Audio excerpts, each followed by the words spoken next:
Parts of Russia, including the Urals, the Volga and central areas, have declared states of emergency after some of the worst flooding in decades. The disaster has forced at least 6,500 people to leave their homes. In the southern Kurgan region, media say the flooding could affect at least 19,000 people. Meanwhile, people in Orsk are protesting against their local authorities for their handling of the situation, asking President Vladimir Putin for help. They say they weren't warned a nearby dam could burst. Let's bring in Yulia Shapovalova. She joins us now live from the Russian city of Orsk. And Yulia, what's the situation there? Well, as you can see, I'm now on a boat, and this is what the city of Orsk, the central part of the city of Orsk, looks like. So basically, we're working right now with some emergency services workers. They are true heroes, I can tell you, because what they do, they move from one residential building to another, and they directly talk to people here who turn up in their windows, because these 5-story buildings, they're still full of people. Some of them have refused to leave their places. They refuse to be evacuated. So they're still there, and these guys, they talk to the residents and offer help. So basically, if these people need help, the guys ask them to create a request, and the help is being delivered straight away. So basically, we've been moving around, talking to people.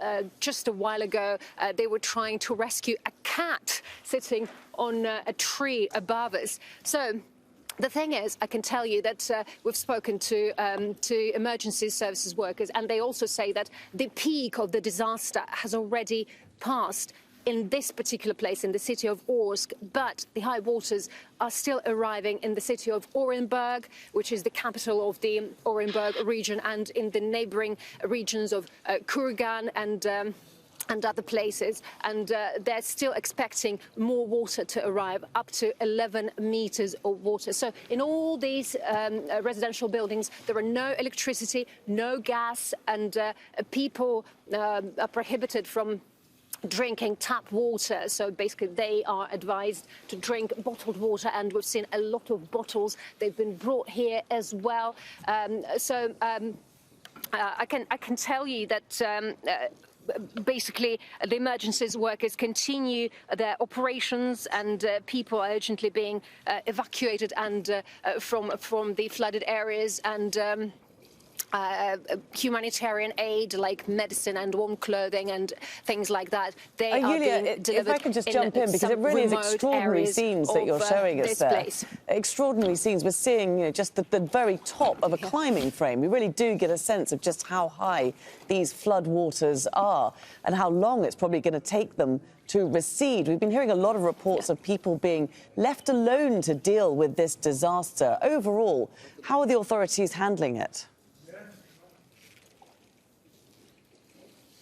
Yeah, sure. Well, I can tell you that the water is starting to decrease here, by the way. So the authorities obviously say that all the necessary help is being delivered. And I can tell you that these emergencies workers are true heroes. And people actually say that they are heroes because they work day and night, no matter what, in cold and freezing water without food or drink.